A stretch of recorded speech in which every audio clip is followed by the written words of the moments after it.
تعرفي ايه الوقت المناسب ما بين العيل الاول والتاني؟ طب انت حامل في الشهر الخامس وبطنك مش بتكبر؟ يا عيني مش حاسه بحركه الجنين، شكلك مش مطمنه، عصبيه ومش عارفه ليه، وانت حامل يا عيني مش قادره، بتعملي مجهود كتير، بتشعري بألم بعد الولادة. امتى مش هتشعري بالألم بعد الولادة؟ كل اللي انت عايزة تعرفيه هجاوبك عليه، بس الأول خشي على اللينك واعملي اللايك.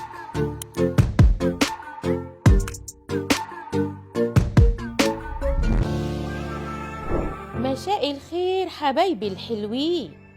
لازم تعرفي ان الوقت المناسب بين اول عيل والتاني على الاقل سنتين، وكمان يا بنتي لازم تحافظي على وزنك. بصوا بقى يا حبايبي وركزوا معايا، وانا هعرفكم الفرق بين الحمل الاول والحمل التاني، وكمان الاعراض اللي هتحسوا بيها.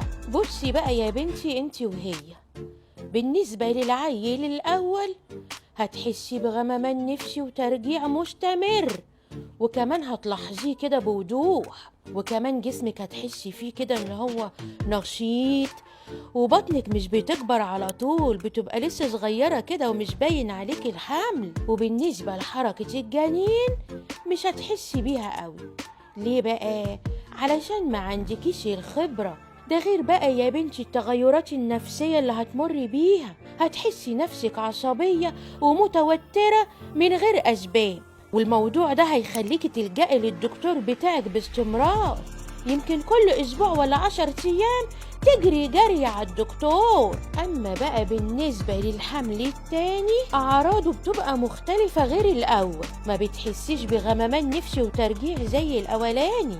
وعلى فكرة خدي بالك إن ده ملوش علاقة بجنس المولود، وكمان يا بنتي بتشعري على طول بتعب وإرهاق، وعندك ألم شديد في الحوض، وما بتقدريش تمشي ولا تقفي على رجليكي. ومع الحمل التاني بطنك بتكبر بسرعة. ليه بقى؟